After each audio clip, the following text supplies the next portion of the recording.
नमस्कार दोस्तों, मैं हूँ राज और आप देख रहे हैं हाईवे 33। सबसे पहले दोस्तों, आपको दिवाली की हार्दिक शुभकामनाएं। माँ लक्ष्मी की कृपा आप पर हमेशा बनी रहे।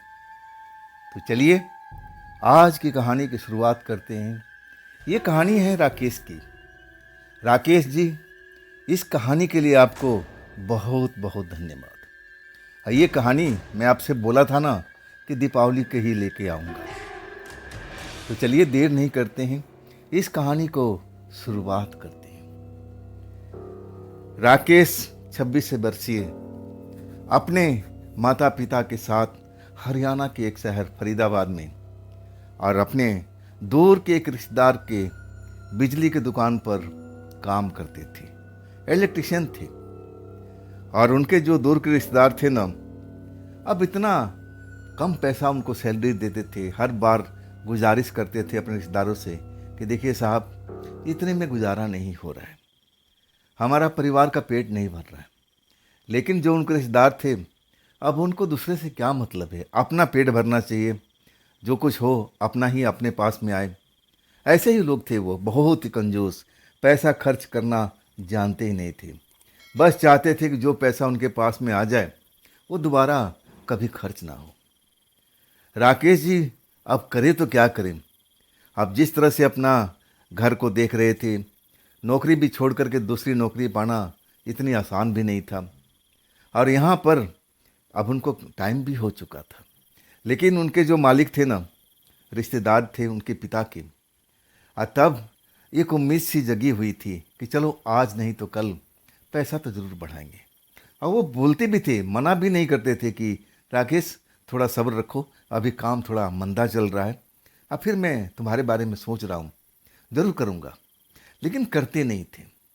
इस बार जब दीपावली आने लगी ना, तो एक बार राकेश जी याद दिलाए कि देखिए ना, आप बोले थे ना, अब इस बात को तो 6 महीना हो चुका है, अब तो दीपावली आ रही है, अब तो हमारे पैसे बढ़ा दीजिए। और तब उनके जो मालिक थे, रिश्तेदार, कह लेंगे हाँ बस दिवाली गुजर जाने दो, और इसके बाद मैं तुम्हारा पक्का पैसा बढ़ाऊंगा। अब एक विश्वास जगा हुआ था, और इसलिए राकेश जी बड़े मन लगा के काम कर रहे थे। दिवाली बिल्कुल सर पर आ खड़ी हुई थी। उनको सांस लेने का फुर्सत नहीं मिलता था। सबसे ज़्यादा तो अब उनके जो रिश्तेदार थे, लोगों को घर भेजते थे। अब कोई ना कोई रिपेयरिंग का काम, और नहीं तो लड़ी लगाने का काम अब शुरू हो चुका था। और ऐसे ही काम उनका तेज़ी से चल रहा था। बिल्कुल सांस लेने की फुर्सत नहीं थी। आखिरकार दिवाली की रात आ चुकी थी। आज राकेश ने बोले थे कि देखिए सर, मुझे अपने परिवार में भी जाना है, वहाँ पर भी हम अपने परिवार के साथ दीपावली मनाना चाहते हैं, वक्त पर छोड़ दीजिएगा। साइकिल था उनके पास में, और साइकिल से उस दुकान पर आते जाते रहते थे। और तब मालिक नाराज हो जाते हैं, अरे आज तो बहुत ज़्यादा काम होता है, आज तो लोग बाग जो छूटे भटके हैं, जिनके पास में लड़ी नहीं लगी है, लाइट नहीं लगी है, वो तो लगवाते ही हैं। नहीं नहीं राकेश, देखो ये गलत बात है। नाराज हो गए थे तो राकेश चुप हो गए। कहीं लगा कि बड़ी मुश्किल से तो सेठ माने हैं कि पैसा बढ़ा दूंगा, और कहीं नाराज हो गए तो वो भी नहीं बढ़ाएंगे, डर जाते हैं। अब फिर सेठ के कहे हुए काम सारे करने लगते हैं। अब इसके बाद में जब 8 बज जाता है ना, तो मन ही मन अब खुश होते हैं कि चलो कुछ देर में दुकान अब बढ़ा देंगे सेठ जी, रिश्तेदारी थे उनके, बढ़ा देंगे तो अब चलो कोई बात नहीं, अपने घर पे भी दिवाली मना लेंगे, टाइम से पहुंच जाएंगे। लेकिन सेठ जी कहते हैं कि राकेश, एक ज़रूरी काम मैं भूल गया हूँ, पास की कॉलोनी है ना, वहाँ पर चले जाओ। वो अगला सुबह से मुझे पैसा दे के गया है, उसके घर पे लड़ी लगाना है। देखो मेरे दिमाग से निकल गया, अब देरी मत करो, थैला में लड़ी भरो और जाओ फटाफट उसको लगा दो, वो तो इंतज़ार कर रहा होता। अब एक तरह से राकेश जी मन ही मन बड़ा गुस्सा हो जाते हैं। दुकान बढ़ाने के टाइम में भी सेठ जी काम दे देते हैं। दुखी मन तो होता है। और सेठ जी का जो सामान होता है, लड़ी वगैरह लाइट वोट होता है, थैले में भर करके अब करें तो क्या करें। अब सेठ जी कहने लगे उधर से अपने घर निकल जाना, जल्दी काम खींच देना, अब वक्त पर अपने घर पहुंच करके दिवाली मना लेना। और कुछ मिठाई वगैरह अब दे देते हैं राकेश जी को कि लो ये तुम्हारा मिठाई है, कुछ पैसे दे देते हैं कि ये दिवाली का तुम्हारा इनाम है। राकेश जी थोड़ा, अब जब मिलता है कुछ गिफ्ट मिलता है ना, तो थोड़ा मन उनका खुश हो जाता है कि चलो ज़्यादा देर का काम नहीं है, जल्दी से जल्दी निपटा करके अपना घर निकल जाऊंगा। तेज़ तेज़ साइकिल चलाते हुए और उस घर की तरफ चल देते हैं। जब वहाँ जाते हैं ना, जिस घर में लड़ी लगाना था, तो वहाँ तो ऑलरेडी लड़ी लगी हुई थी। अब उसके मालिक से मिलते हैं। मालिक कहते हैं भाई हमने तो काफ़ी इंतज़ार कराया, बगल में बेचारा एक लड़ी वाला लगा रहा था, मैंने उससे गुजारिश किया कि भाई तुम्हारे पास में एक्स्ट्रा लड़ी है तो लगा दो, तो उसके पास था तो लगा दिया। अब लड़ी ले जाओ, अब किस काम की, हमने तो लगवा लिया। कल जब भी मुझे मौका मिलेगा तुम्हारे मालिक से मैं पैसा अब वसूल कर लूँगा, तो जाओ यहाँ से। राकेश एक तरह से बड़ा खुश हो गया कि चलो अच्छा हुआ, अब मैं जल्दी घर पहुँच जाऊँगा।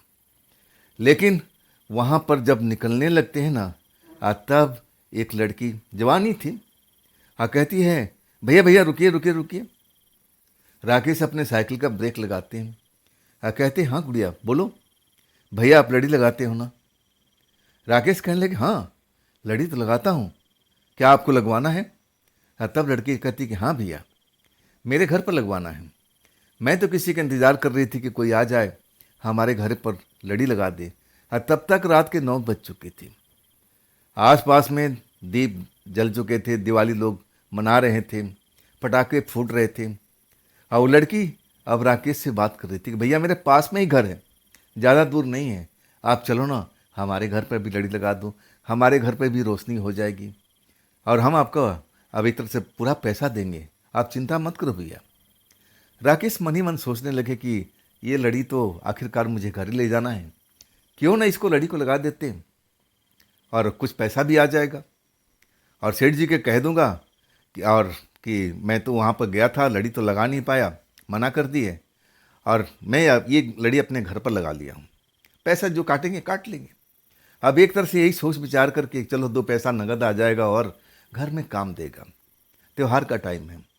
अब वैसे ही राकेश जी का जो हाथ था हमेशा खाली ही रहता था, 2 पैसा आ जाएगा, यही लालच में पड़ जाते हैं। कहते हैं ठीक है बहन चलो। लड़की आगे आगे, अब साइकिल से वो भी उतर जाते हैं, साइकिल घसीटते हुए अब एक तरह से पैदल चलते हुए लड़की के पीछे पीछे चल देते हैं। लेकिन लड़की जब अब उस कॉलोनी से बाहर निकलने लगती है, तब राकेश कहते हैं अरे बहन आपका घर कहाँ है? तब लड़की कहती भैया थोड़ी ही दूरी पर है, चलो ना। अरे जब मैं लड़की होकर के डर नहीं रही तो आप लड़का होकर क्यों डर रहे हो? राकेश को भी ताव आ गया, कहने लगे नहीं नहीं बहन मैं डरता तो किसी से नहीं हूँ, चलो चलो। अब इसके बाद कॉलोनी से बाहर अब एक घर में, बिल्कुल सुनसान घर है, और वहाँ पर एक नीम का बड़ा सा पेड़ भी है। अब उस घर के पास में लेके आती है, घर अब अंधेरा सा ही दिखता है। कहती है भैया यही है मेरा घर, इसमें लगा दो सारी लड़ी, आप जितना पैसा लगेगा मैं देने के लिए तैयार हूँ, और काम तेज़ी से कर दो कि ताकि हमारे घर में भी अब रोशनी हो जाए, जगमग जगमग हमारा घर भी करने लगे। राकेश पूरा देखते हैं कि कहाँ कैसे कैसे लड़ी लगाना है, लेकिन लड़की कहती कि नहीं मैं जैसे बता रही हूँ ना वैसे ही आप लड़ी लगाओ, छत से नीचे लटकाते जाओ और आखिर तक जाओ। लेकिन वहाँ पर देख करके हैरान हो जाते हैं कि घर में अंधेरा अब कैसे है, बिजली नहीं है क्या? तब पूछते हैं कि गुड़िया आपके घर में पावर वगैरह बिजली वगैरह मुझे तो दिखाई नहीं दे रही है, यहाँ तो अंधेरा हुआ पड़ा है। तब कहती है कि मेरे पापा को अंधेरा पसंद है, उनको थोड़ा रोशनी से चिढ़ है, अभी मैं रोशनी कर देती हूँ। और उसके बाद वो घर में जाती है और शायद स्विच वगैरह ऑन कर देती है, अब पूरा रोशनी अब घर में भर जाता है। तब राकेश जल्दी जल्दी अपना जैसे बताती है वो लड़की, उसी हिसाब से लड़ी लगाने जाते। अब लड़ी कुछ ज़्यादा ही लेके आए थे, अब ये तो मालूम नहीं था कितना लड़ी लगना था, कुछ ज़्यादा ही लाए थे, और वो सारा लड़ी एक तरह से सजा दिए थे। और उसके बाद जब कनेक्शन करते हैं तब वो घर जगमग जगमग करने लगता है। लड़की कहती है भैया आप बस खड़े रहो और मैं आपके लिए कुछ लेके आ रही हूँ, आप यहीं पर रहना। लेकिन वो जाती है ना तो आती नहीं है। वहाँ पर खड़े खड़े राकेश जी को काफ़ी वक्त हो जाता है, आधा घंटा से अधिक हो जाता है। रात ढलती जा रही है। अब एक तरह से अपने घर जाने के लिए तैयार बैठे थे राकेश जी कि जल्दी से काम तो हो गया, लेकिन लड़की अभी पैसा क्यों नहीं दे रही है, कहाँ चली गई। अचानक उस घर में फिर अंधेरा हो जाता है, जैसे बिजली चली गई हो।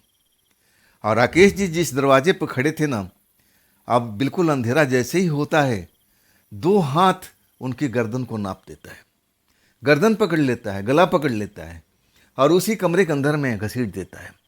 इतना तेजी से सब हुआ था कि राकेश जी को सोचने का मौका भी नहीं मिला था और अपने आप को अंधेरे कमरे में पा रहे थे। घर में एक अजीब सी बदबू फैली हुई थी। तभी अंधेरे में देखते हैं कि मुझे कौन घसीटा भाई, मुझे अंदर किसने खींच के लाया, ये रोशनी कैसे चली गई। एक तरह से जब ये सब घटना होता है ना तो राकेश जी खौफ में भट जाते हैं। तब अंधेरे में देखने की कोशिश करते कि उनको घर के अंदर कौन खींच के लाया, कौन है। जब देखते हैं ना तो उनकी रूह कांप जाती है। अंधेरे में दो आंखें चमकती हुई दिखाई दे रही है और उसके चेहरे पर एक ऐसा रोशनी सा अब लग रहा था कि कोई अब आंखों से रोशनी निकल कर के चेहरे पर पूरा नजर आ रही है, चेहरा चमकता हुआ। अब जब चेहरा देखते हैं तो देखते हैं कि एक मूंछों वाला व्यक्ति है जिसकी बड़ी बड़ी मूछें हैं, सर के बाल सफ़ेद हैं, मूछें भी सफ़ेद हैं और वो अपनी बड़ी बड़ी आंखों से राकेश को घूर रहा है। जब राकेश देखते हैं ना, 1 मिनट में समझ जाते हैं कि मैं तो फंस चुका हूँ, मैं तो गलत घर में आ गया, ये तो कोई भूत प्रेत है, अब मैं क्या करूँ, अब मैं क्या करूँ। वो भागने की कोशिश करते हैं अंधेरे से निकल करके कि मैं दरवाजे से बाहर निकल जाऊं, लेकिन दरवाज़ा तो अब पहले ही बंद हो चुका था। लाख कोशिश करते हैं कि राकेश जी मैं दरवाजे से निकल जाऊं, दरवाज़ा जैसे जाम हो चुका हूं, दरवाज़ा खुलने का नाम नहीं ले रहा। तब वही बूढ़ा व्यक्ति जिसकी बड़ी बड़ी मूछें, आंखें चमकदार हैं, अब फिर राकेश को खींच लेता है, जमीन पर गिरा करके और उनका गला दबाने लगता है। राकेश जी उस लड़की को चिल्लाते हैं, गुड़िया बहन, गुड़िया बहन, गुड़िया बहन, जल्दी आओ बहन, मुझे बचा लो बहन, मुझे बचा लो, ना जाने ये कौन है, ये कौन सा भूत है जो मुझे मार रहा है, बहन आ जाओ। लेकिन गुड़िया अब थी ही नहीं वहाँ पर, आवाज़ शायद उसको सुनाई नहीं दे रहा था। इसी घर के थी तो गई कहाँ पर, ये समझ से ज़रा अब परे था। इतना देर गई थी कि बस 2 मिनट रुको, अब मैं आपके लिए पैसे लेके आ रही हूँ। आखिर गई कहाँ, ये कौन है जो मुझे मारने की कोशिश कर रहा है।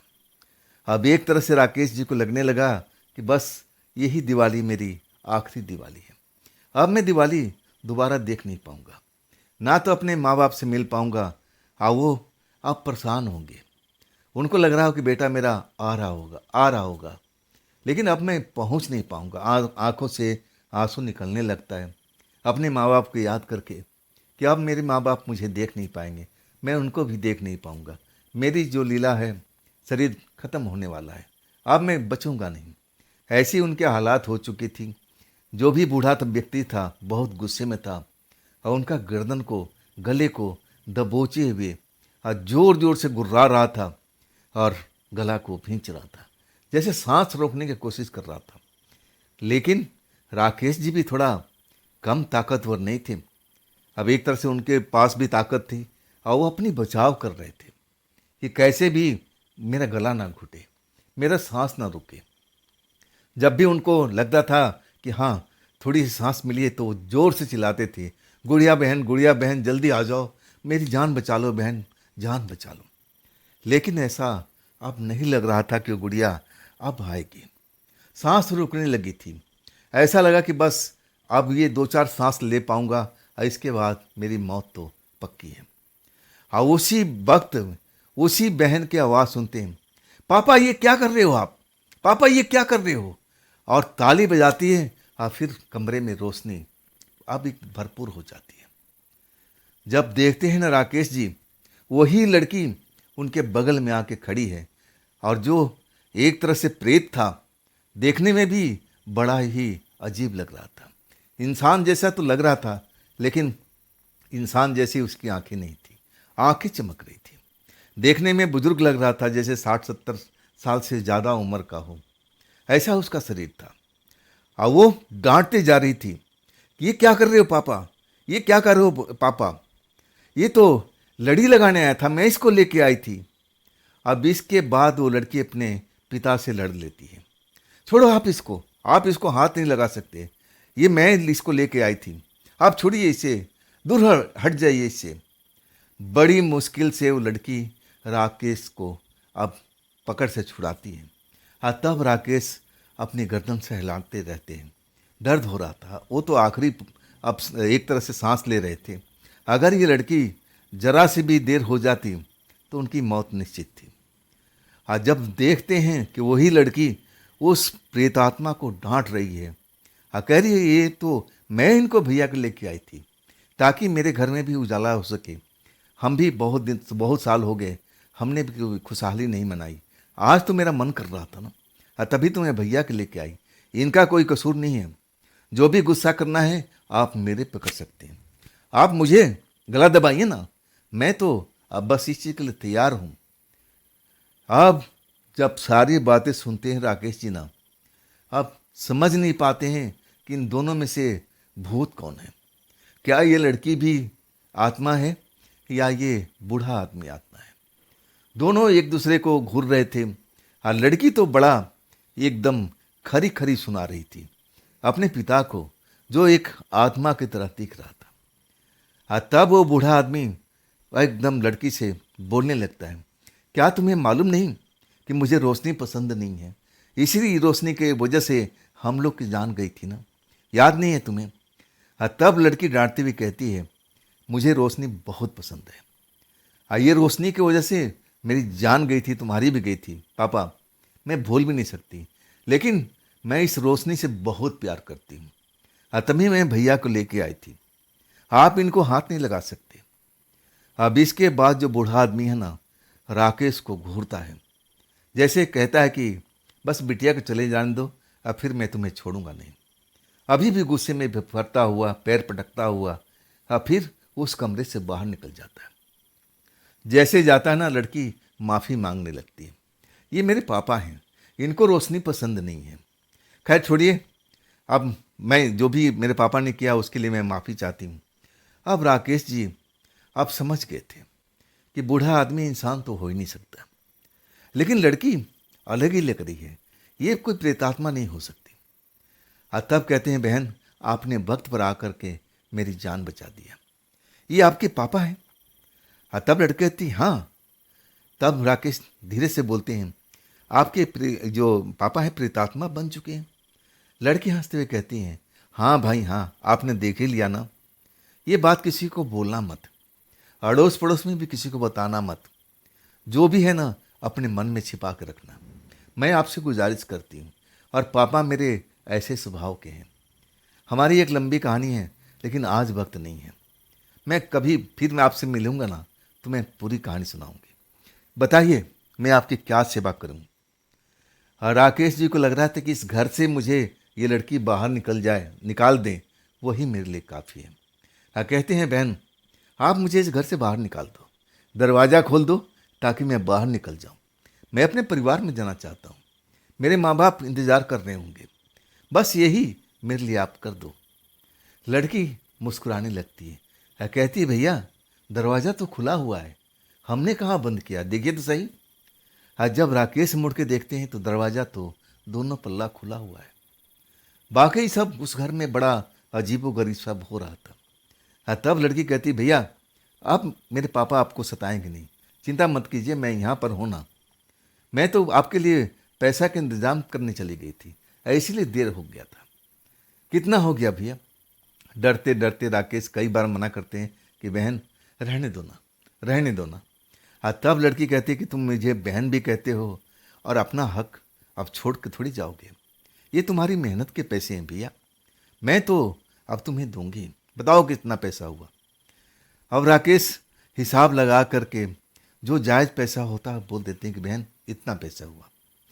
लड़की अब नोट अब गिनती है। अब फिर अब जैसे राकेश के हाथ में रख देती है। अब वो बंधे हुए नोट थे और ज़्यादा वो देख भी नहीं पाते, डरे हुए थे ना हालात में। उनको लगा कि ठीक है, जो दे दिया वही काफ़ी है, और वही अपने जेब में रखते हैं। और फिर कहते हैं बहन मैं निकल जाऊं। और तब वो जो गुड़िया थी यानी वो लड़की थी, कहती हाँ चलिए मैं आपको बाहर तक छोड़ दूं। क्या पता पापा बाहर इंतज़ार कर रहे हो, फिर आप पर अब लड़ने लगे, आपसे कुछ बदतमीजी करने लगे, चलिए मैं बाहर तक छोड़ देती हूँ।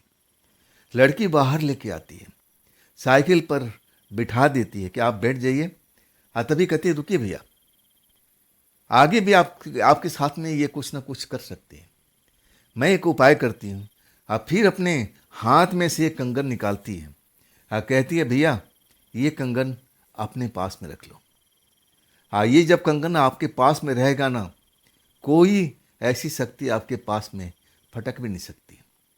ये कंगन आपको समृद्धि देगा, धन देगा। इसको अपने पास में हमेशा रखना, इससे दूरी बना के मत रखना भैया। ये समझ लेना कि एक बहन की तरफ से अब छोटा सा एक उपहार है, इसको अपने आप से कभी अलग मत करना। अब वो कांपते हाथ से राकेश जी, वो एक इकलौता ही कंगन था, जो लड़की भी एक ही कंगन पहन रखी थी, और वो कंगन देखने में अब सोने का ही लग रहा था। राकेश जी मना करते कि नहीं बहन, मैंने कंगन नहीं ले सकता। तब लड़की कहती कि पापा कहीं आप पर दोबारा हमला ना कर दे, इसलिए मैं चाहती हूँ कि आप सुरक्षित अपने घर तक पहुँच जाओ। ये कंगन आपके पास में रहेगा ना, तो चाह करके मेरे पिता या कोई और भी शक्ति होगी ना, आपका कुछ बिगाड़ नहीं पाएगी। इसलिए मैं दी हूँ कि आपकी गरीबी भी दूर हो सके। जब तक आपके पास ये कंगन रहेगा, आपके घर में आप धन दौलत की कमी नहीं होगी। आप ले जाइए इसको। आखिरकार राकेश जी अब समझ लेते हैं कि चलो कम से कम मैं अपने घर तो पहुंच जाऊंगा, बाकी बातें तो बात की बात है। मैं जिंदा अपने घर पहुंच जाऊंगा और तभी तो कुछ हो सकता है। डरते हाथ से कंगन लेके अपने जेब में रख देते हैं, और फिर उस गुड़िया की तरफ हाथ जोड़कर नमस्ते करते हैं, और फिर अपनी साइकिल चलाते हुए चलने लगते हैं। कुछ ही दूर पहुंचते हैं ना, अंधेरे भरे रास्ता है, अमावस की रात है। तभी वही शख्स यानी उस गुड़िया के पापा रास्ते में खड़ा हुआ मिलता है, रास्ता रोक देता है, और एकदम जैसे शेर के माफिक जब जो अपने शिकार पर झपटता है, वैसे ही झपट पड़ता है। साइकिल गिर जाती है। अब लगता है कि राकेश जी बच नहीं पाएंगे, लेकिन ये क्या, जैसे ही पास में आता है ना, जैसे कोई अदृश्य शक्ति उसको रोक देती है, और जैसे अपना हाथ बढ़ाता है ना, हाथ जैसे हवा में खड़ा हो जाता है। राकेश जी के गला तक नहीं पहुंच पाता। तब अपना पैर पटकने लगता है, कहने लगता है ये सब उसी का कारनामा है, उसी ने सब ये सब किया है। उसको पता है कि मुझे रोशनी पसंद नहीं है, अब फिर भी हमारे घर में रोशनी कर दी। इस आवारा लड़के को अब मेरे घर के अंदर तक ले आई, जो मुझे बिल्कुल ये लड़का पसंद नहीं है। इसने मेरे घर को उजाला भर दिया है। मैं इसकी ज़िंदगी में अंधेरा कर दूंगा। कब तक बचेगा, कब तक बचेगा। मौका अच्छा था और देरी नहीं करते हैं, साइकिल अपना उठाते हैं और भागने लगते हैं। लेकिन वो बूढ़ा इंसान जो है ना, काफ़ी देर तक उनका पीछा करता है। कहाँ तक बच के जाएगा, कब तक तो बचेगा, मैं भी देखता हूँ। जैसे धमकी पर धमकी। आखिरकार अब उस एरिए से काफ़ी दूर निकल आए थे, तब वो मुड़ के देखते हैं, तब वो बूढ़ा आदमी दिखाई नहीं दे रहा। अब इसके बाद साइकिल तेज तेज चलाते हुए दिल की धड़कन बढ़ी हुई, लग रहा है कि कहीं फिर दोबारा से हमला ना कर दे। लेकिन जब अपने घर पहुंच जाते हैं ना, तब चैन की सांस लेते हैं। माँ बाप पूछते हैं बेटा काफ़ी रात हो गई, कहाँ था। बोल नहीं पाते। कुछ देर सांस लेने के बाद अपनी माँ से कहते हैं कि माँ आज मैं बड़ी मुसीबत में फंस गया था, क्या आप भूत प्रेत पर यकीन करती हो। माँ कहने लगी हाँ बेटा मैं करती हूँ। क्या रास्ते में कोई भूत प्रेत मिल गया था। आज अमावस की रात है ना बेटा, सबसे अंधेरी रात है आज। तो क्या हुआ बेटा। तब राकेश जी पूरी कहानी बताने लगते हैं कि माँ मुझे उस घर में ऐसा सब हुआ, बड़ी मुश्किल से उस लड़की ने मेरी जान बचाई है। माँ पिता सब कहानी सुन रहे हैं। माँ को जैसे विश्वास नहीं हो रहा। और तब कहती है कि माँ बेटा वो जरा कंगन दिखाना। राकेश अपनी जेब से कंगन निकाल के दिखाते हैं। तब माँ कहती है बेटा एक ही कंगन है, दूसरा नहीं है। माँ कहती है कि नहीं, वो राकेश कहते हैं कि नहीं माँ, एक ही कंगन मैंने उसका हाथ में भी देखा था और वही कंगन उतार करके दे दिया था। और वो बताई भी थी कि भैया ये कंगन अपने पास ही रखना। अब ये ऐसा नहीं कि तुम किसी को बेच देना या कहीं गलती से गिर जाए, सुरक्षित रखना अपने पास में। और जब तक तुम्हारे पास में रहेगा कोई भी अब ऐसी प्रेतात्मा भूत प्रेत तुम्हारे करीब कभी भी नहीं आएंगे। ऐसे तुम्हारे घर में बरकत भी होगी। सब कुछ बात बता देते हैं। माँ उनकी कंगन देखती रहती है और कहती है बेटा ये तो सोने का है, जब बहुत ज़्यादा महंगा होगा, वजन भी है, अगर दोनों मिल जाता तो हमारी गरीबी दूर हो जाता। लेकिन राकेश कहते हैं कि माँ लालच मत करो, ये कंगन उस लड़की ने दिया है। हाँ मैं पूरा कहानी बता दिया तब भी तुम्हें समझ में नहीं आ रहा। ये कंगन हमें बेचना नहीं है, उस लड़की ने कहा कि अपने पास संभाल के रखना।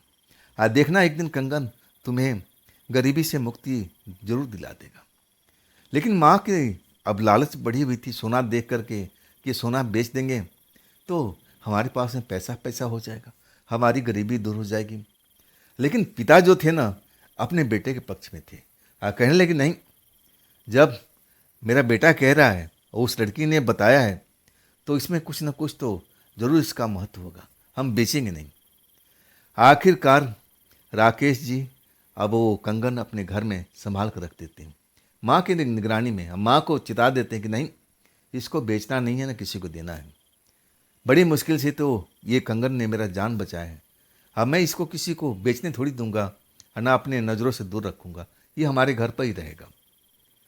अब इसके बाद जब अगले दिन जाते हैं दुकान पर, वाकई में उनका सेठ बड़ा खुश था और कहने लगा कि देखो राकेश, मैं तुम्हारी काम पर बहुत खुश हूँ, मैं तुम्हारी अब सैलरी डबल करता हूँ। राकेश को जैसे अपनी कानों पर विश्वास नहीं हुआ था, उनको लगा कि ये झूठ बोल रहा है। और तब कहते हैं कि साहब दोबारा से बोलिए, मैंने सुना नहीं। और तब कहता है कि हाँ, जो तूने पहली बार सुना है ना वही सत्य है। और तब राकेश पूरी कहानी बताते हैं प्रेतात्मा कहानी छोड़ करके कि आपने जो लड़ी दिया था ना वो तो लगा नहीं पाए। और तब सेठ हंस के कहने लगा कोई बात नहीं, तुमने अपने घर पर लगा लिया ना, अब एक ही बात है, मेरी ही गलती थी। वो तो बेचारा सुबह में पैसा दे के गया था, अब बोला था कि जल्दी भिजवा देना, मेरे दिमाग से निकल गया। कोई बात नहीं, जब भी आएगा हम उसको पैसा लौटा देंगे, माफ़ी भी मांग लेंगे।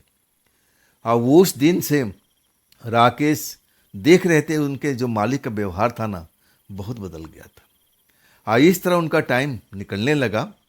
मतलब उस दुकान पर जो उनकी इज्जत थी ना अब बढ़ने लगी थी, मालिक भी बहुत मानता था।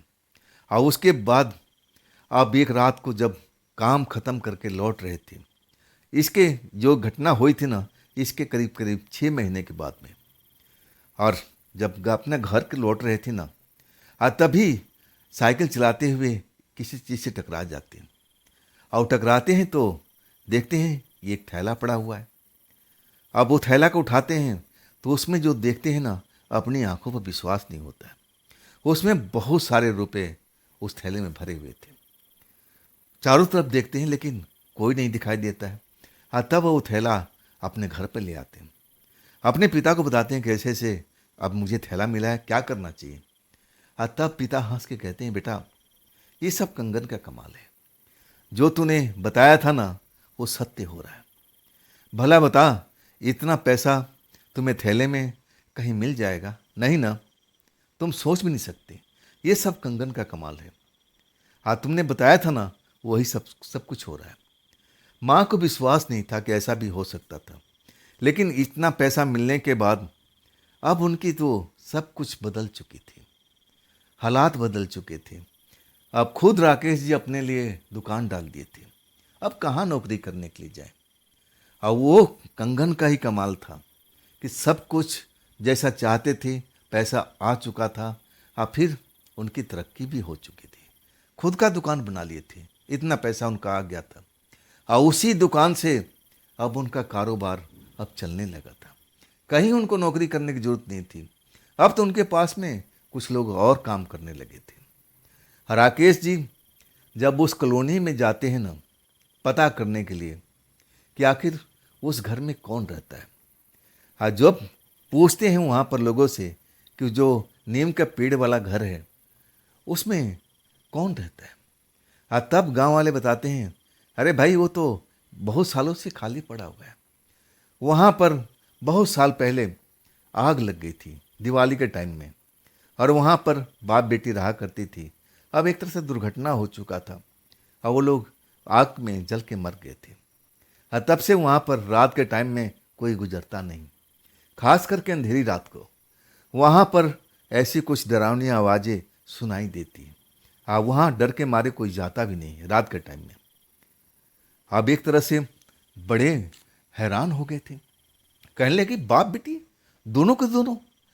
तब गांव वाले बताते हैं कि हाँ भाई, ये तो बहुत लंबा अरसा हो चुका है, जब हम पैदा भी नहीं हुए थे तब की ये घटना है। घर के हालात देखे हो। राकेश कहने लगे मन ही मन, अरे मैं जब गया था तो लड़की भी थी, क्या वो लड़की भी मर चुकी है? जैसे गांव वाले पे विश्वास नहीं हुआ। तब कहने लगे, मन ही मन सोचने लगे कि एक बार मैं उधर गुजरूंगा, देखूंगा कि कैसा घर का हालात है। मैं तो रात में गया था ना। हिम्मत करके दिन में जाते हैं, और जब नीम के पेड़ के पास खड़ा हो जाते हैं और घर का कंडीशन देखते हैं ना, तो उनको लग नहीं पाता है कि इस घर में उस रात को मैं आया था। घर तो पूरी तरह से खंडहर बना हुआ था। वहाँ तो कोई कमरा, दरवाजा ना खिड़की नजर आ रहा था। सब कुछ जैसे मटिया मेट हुआ पड़ा था। जैसे ही उस घर का कंडीशन देखते हैं ना, कांप जाते हैं। अब इसके बाद साइकिल उठाते हैं और सीधा अपना घर पहुंच जाते हैं। और तब वही चेहरा उस लड़की की आंखों में घूमने लगता है कि लड़की ने जो कहा था ना, बिल्कुल सच कर दिया। अगर मैं उस घर में नहीं जाता तो शायद मैं ऐसा कभी नहीं होता। लेकिन इसमें बहुत बड़ा रिस्क भी था। अगर वो लड़की सही वक्त पर मेरी जान बचाने नहीं आती तो शायद मैं जिंदा भी नहीं होता। तो दोस्तों, ये थी कहानी आज की। ये कहानी आपको कैसी लगी कमेंट में ज़रूर बताइएगा। हाँ दोस्तों, ये भी चैनल आप ही का है, तो इसको भी अपना प्यार दीजिए, लाइक कीजिए, सब्सक्राइब कीजिए, अपने दोस्तों को शेयर कीजिए और हाइप वाला बटन को ज़रूर दबाइएगा। अगर आपके पास भी ऐसी कोई घटना है जो आप मुझे बताना चाहते हो, तो आप मुझे इंस्टाग्राम पर, मेरे व्हाट्सएप नंबर पर, मेरी मेल आईडी पर अपनी घटना को आप मुझे शेयर कर सकते हैं। तो दोस्तों, आप मिलते हैं ना कल की रात इसी चैनल पर, इसी टाइम पर। आप लोग अपना ख्याल रखिएगा। नमस्कार।